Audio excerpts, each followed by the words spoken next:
تبغى قوة إلى قوتك وتبغى أن تستمد راحة على راحتك، اقرأ القرآن. والله أنا اسمحوا لي أعبر بهاللفظ، والله عيب يمر علينا يوم ما نقرأ صفحة من كتاب الله. اللي يبغى أموره تتيسر يقرأ القرآن، اللي يبغى وظيفة يقرأ القرآن، اللي يبغى رزق يقرأ القرآن، اللي ترى وتريد زواج تقرأ القرآن، اللي بينها وبين زوجها مشكلة وتريد أن يصلح الله الأمر تقرأ القرآن، اللي يريد المال الحلال يقرأ القرآن، اللي يريد الرزق والحلال والبركة والهدى والتقى والعفاف والستر يقرأ القرآن. القرآن فيه كل شيء تبيانا لكل شيء. القرآن مو بجريدة تقرأ، كل ما قرأت جزء أو آية أو سورة أو تجاوزت شيئا من كتاب الله اعلم أنك أنت المغتنم. أهلا وسهلا ومرحبا، عدنا والعود أحمد، ولا يحلو الكلام إلا بذكر الحبيب محمد. اللهم صل وسلم وبارك على سيدنا محمد صلاة لا تعد ولا ترد ولا يعلم بفضائلها أحد. ازيكم يا بنات؟ يا رب تكونوا في خير وصحة وسعادة وستر وراحة بال، وتقبل الله منا ومنكم صالح الأعمال. الفيديو ده يا بنات فيه 4 حاجات. أول حاجة هنحكي قصة لست بنت ناس محترمة، لكن الظروف اضطرتها لأن هي تلجأ لحيلة لم تكن تخطر على بالها. هنعرف قصتها ونعرف ايه الحيلة اللي لجأت لها وليه لجأت لها. وفيه دعاء يا بنات يكفيكم هم الدين، ولو كان عليك مثل جبل أحد دينا لقضى الله عنك. وفيه الفكرة الثالثة بقى اللي هي بدأنا بها الفيديو، فكرة اللي هو ان اعمل مش من لو ما عنديش لبن من المهلة اللي هي في الجبنة القريش اللي بنجيبها من الفلاحين. احنا بنشتري الجبنة القريش يا بنات من الفلاحين اللي زي حالاتي طبعا. وبنحط وبتبقى محطوطة فيها الجبنة، ويبقى الجبنة محطوط عليها ملح، فالجبنة بتطلع مية، بتمصر مية. المية دي اسمها مهلة. فالمية اللي طلعت لو الجبنة انت جايباها وما فيهاش ملح كتير، حطي لها ملح ما تخافيش هتطلع مية. هتاخدي المية دي وتغليها، وبعد ما تتغلي اللي انا عملته معاكم في الفيديو اللي فات ان غليت المية وسبتها تبرد، واديني الفيديو ده بحط لها الملح والشطة، وهخزن فيها اي حتة جبنة عندي، قريش غير قريش. واحنا بنعمل المش ده يا بنات لحاجة، يعني فضت عندي حتة جبنة، او لو حد زي حالتي وعنده كمية كبيرة من الجبنة ولازم يحفظها ان ده مش كله هيتاكل.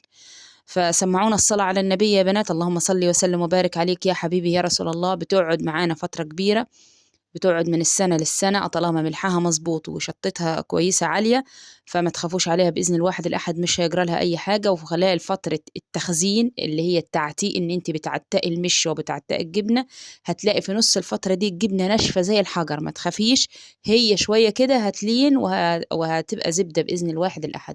بقول لكم إن أنا عندي كمية جبنة كمان، بس دي هناكلها لحد ما يجي. يعني انا بجيب من الاسبوع للاسبوع. اللهم بارك، ربنا يا رب يوسع علينا وعليكم ويزيدنا من فضله ويزيد عباده من فضله. فبناخد الجبنه دي يا بنات اخر ما نخلص خالص، اللي فض مننا برميه مع المش ده يتخزن، والميه بغليها وملح وشطه واضيفها وبردها واضيفها على المش اللي عندي. يا رب تكون الفكره وضحت. الفكره التانية، لو عندك اي نوع من البلح يا بنات، حتى لو كان بلح يعني سيء ما يتاكلش، ناشف، فيه بعض السوس كده، ما ترمشي. خدي البلح واغسليه غسلة محترمة، وافتحيه وتخلصي من النوى اللي فيه، وبعد ما تفتحيه تغسليه برضه غسلة محترمة تاني، وتاخديه في حلة وعلى نار هادية خالص، وتزودي له شوية مية قد مج مية، وتغطي عليه وتكمريه. ومن فترة لفترة قلبي، وكل ما تنقص المية زودي لحد ما تلاقي ان البلح ده داب. اول ما تهرسي البلح يا بنات باي حاجة معاكي وتلاقيه ان هو داب، ممكن تضيفي له، لو هو مش مسكر ضيفي له حبة سكر، يعني شوية سكر كده. لو البلح مسكر ممكن تضيفي له حبة اللهم صل وسلم وبارك عليك يا حبيبي يا رسول الله، حبة قرفة بسيطة كده، هتغير معاكي وهيبقى عجوة أحسن من اللي بنشتريها من بره وتحشي بيها أي حاجة. بالنسبة للبلح اللي معايا ده بلح احنا كنا جايبينه للأكل يعني، ولكن نسيناه في الفريزر. ف بعد فترة يجي شهر كده وزيادة، طلعته فلقيته بصوا يعني هبز كده ولان خالص، لان لدرجة حلوة خالص، حتى النص اليابس بقي طري. فده مش محتاج مية خالص، ده أنا نضفته فتحته ونضفته، هو ما كانش فيه سوس ولا أي حاجة، فأنا ما غسلتوش بمية، حطيته على نار هادية خالص وضفت له بس معلقة سمنة بلدي، واستخدمته في حشو القطايف اللي هعملها دلوقتي معاكم. واللهم صل وسلم وبارك عليك يا حبيبي يا رسول الله، يا رب تكون الفكرة وضحت. وسمعوني يا بنات الصلاة على النبي. اللهم صل وسلم وبارك على سيدنا محمد صلاة لا تعد ولا ترد ولا يعلم بفضائلها أحد. مين هي نادية وإيه قصتها؟ نادية ست عادية جدا زيها زي أي حد فينا، ولكن بسبب مرض الزوج وتراكمت عليها الديون، إن الزوج بطل شغل، الإيجار اتراكم عليها، الجمعية اللي كانوا عاملينها وقعت، القسط تراكم، بقيت تضطر إن هي تستلف عشان تسدد دينها، وبعد فترة بقيت تستلف عشان تسدد الدين القديم، فبقيت في دوامة للديون. اللهم احفظنا يا رب من الديون، اللهم يا رب سدد عنا، اللهم من خزانتك التي بين الكاف والنون سدد عني وعن كل مديون يا رب. حبيبتي اضطرت إن هي تلجأ لحيلة لم تكن تخطر على بالها. سمعونا الصلاة والسلام على النبي صلى الله عليه وسلم. لبست يا بنات عباية قديمة وغطت وشها ومسكت عكاز مش بتاعها ونزلت منطقة محدش يعرفها فيها.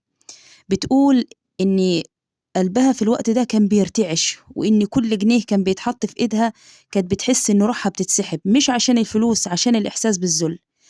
كانت مفهمة ولادها وجوزها إن هي بتروح تدور على شغل، وكانت كل ما ترجع البيت وعينها تيجي في عين عيل من العيال كانت بتحس إن رصاصة كده جت في صدرها. فضلت على الحال ده يا بنات لحد ما جمعت مبلغ قدرت تسد بيه جزء كبير من الدين، بس كان كل يوم إحساسها بالذنب بيزيد وإحساسها بالذل بيزيد.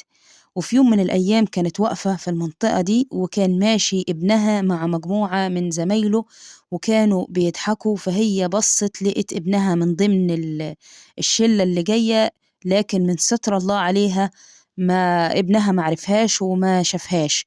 في اللحظة دي بتقول لقيت نفسي بلم نفسي وجري على البيت، وقررت إني ما عمريش أمد إيدي لإيد مخلوق وأخد جنيه من حد إلا بشقاية. قررت يا بنات تدور على شغل، وتدور حقيقي على شغل ما تستسهلش يعني، لأن هي كانت بتقول لقيتها سهلة. بدأت تغسل بطاطين وسجاد وسلالم وأي حاجة حلال كانت حبيبتي تمد إيدها فيها. وصحيح الدنيا كانت بطيئة معاها، بس هي بتقول إني حاسة إني راسي مرفوعة. ربنا يا رب يرفع راسها دايما ويديها صحتها وعافيتها ويقويها ويرزقها الرزق الحلال، قولوا أمين. بتحكي وبتقول إن الجنيه اللي كان بيتحط في إيدي من الشحاتة كان بيكسر نفسي، وبحس بعده بذل ما بعده ذل وإحساس صعب. ما كنت كل يوم الإحساس ده كأنه مرض خبيث في جسمي بياكل في جسمي وياكل في نفسي، لكن الجنيه اللي بتعب فيه وبشقى فيه بحسه على قد شقاية وعلى قد تعبي، بحس إنه مقويني ورافع راسي ومقويني قدام عيالي.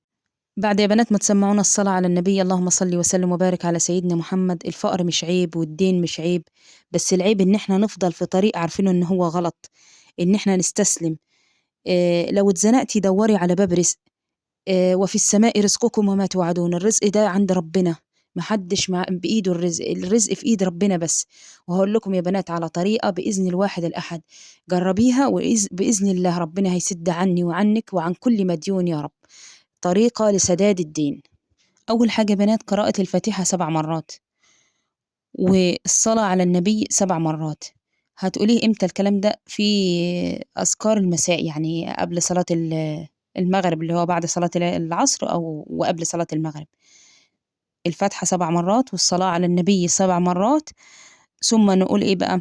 اللهم يا قاضي الديون من خزانتك التي بين الكاف والنون اقضي عني وعن كل مديون.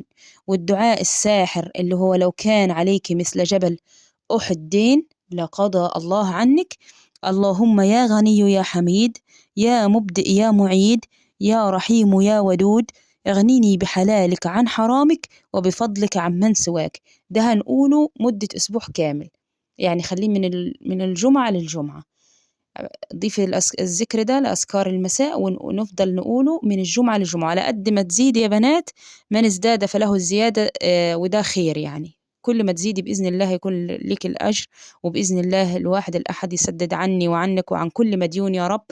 وربنا يا رب يتقبل منا الأعمال. ودي القطايف يا بنات والله كانت تحفة، وحياة ربنا كان طعمها جميل جدا. طبعا قليناها ولا نقول وداعا، ولكن إلى لقاء.